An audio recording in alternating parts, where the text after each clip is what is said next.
We have our guests who are lined up here to bring us more on this. We have Tim Desher. He's the Executive Director of Unleash Prosperity.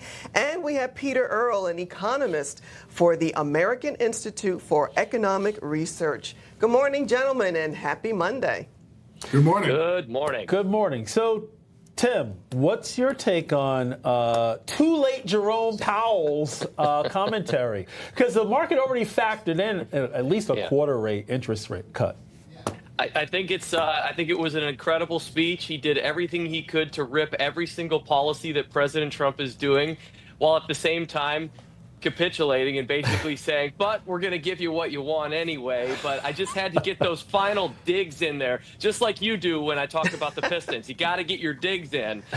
To me, that's exactly what it seemed like. But I'll just say this isn't uncharacteristic of Powell. He has been very political in the past. He did it last year when he lowered interest rates during the middle of the campaign season. And now it's coming to pass here. You're looking at the employment situation, and he's saying, look, maybe we focused on one part of the dual mandate more than the other, and we need to, get those rates down to encourage companies to continue to invest and hire more people and get that situation, raise wages. And do that part of the mandate. So it's kind of an interesting take, but I think that Trump will probably get what he wants. No doubt. Well, Peter, what are your thoughts on Powell's comments? Well, I agree with a lot of what Tim said. essentially, Powell has always been wrong. He erred on the side of delay in 2021. We're never going to forget the word transitory for that reason. Now there's a chance now that he's repeating that mistake in reverse, holding rates too high for too long. The Fed's own data shows some flashing signs of strain, right? But of course, the dual mandate puts the Fed in a position where they could arguably do either one. They could raise rates if they viewed inflation as a primary risk, or they could lower them if they view a cracking labor market as a bigger risk. So markets are watching closely for signs that they are ready to reverse course. The market implied policy rates say there's an 85% or so chance of a rate cut in September. But they always play close to the vest because they don't want to tip their hand. They want to stay as maneuverable as possible. But Powell is still probably late. Yeah, totally. And now, Tim, we know that you like to dance around answering questions sometimes. So I want a straight answer on this, right? Because this is a big deal. This is a principle shift by President Trump.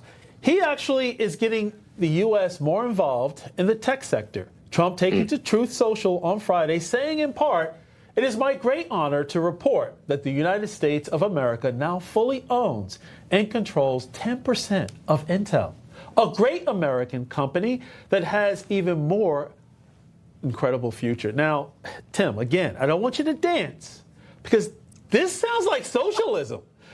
Conservatives and think tanks like Unleash Prosperity, if this was going back maybe 15 years ago, they would aggressively push back on the government owning a equity stake in any company. What say you? This is a dance easier than the Macarena, John. I'm telling you, this is the simplest response that I will have ever on this show.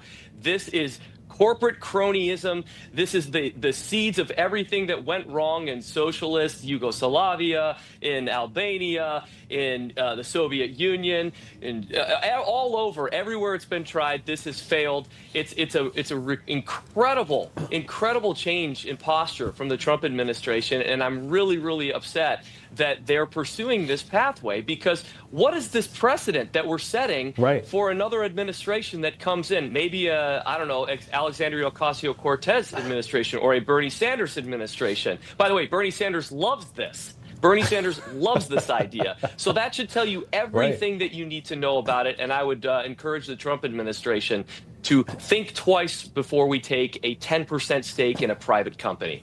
I totally agree with you. And I never, ever say that. And it's not April Fool's. Wow. Well, Peter, what are your thoughts on this? I agree 100%. This is a crossing of a Rubicon, but I want to add one thing. that this didn't come out of nowhere. This 10% stake in Intel is actually a Chips and Science Act loan under Biden that's being converted into equity. So although I don't agree with doing this, and it's a surprise, the foundations were laid by the prior administration, and before that by bailing out banks in 2008, back when I was still on Wall Street. So I mean, this is incrementalism at work, but this is a big step. And once this is done by this administration, who knows what companies a future administration will want to take stakes in, or maybe even say we're going to take the company over entirely.